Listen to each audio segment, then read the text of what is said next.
মনোবীক্ষণ polyclinic, চিকিৎসার জগতে এক দশক। এখন এখানে সব বিষয়ে ডাক্তারবাবু এক ছাদে তলায়। ফোন করুন 7477799515 এই নম্বরে। প্রচারের শেষ লগ্নে বড়োয়া বিধানসভা এলাকায় প্রচারে অধীর চৌধুরী।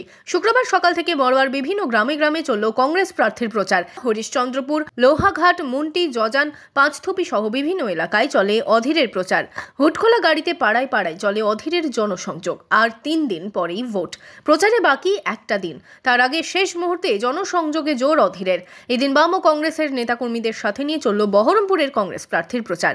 গতকাল এই বিধানসভা এলাকায় প্রচারে অংশ নিয়েছিলেন তৃণমূল প্রার্থী ইউসুফ পাঠান। এবার সেই এলাকাতেই প্রচারে অধীর চৌধুরীও। Bureau report, Madhyabanga news.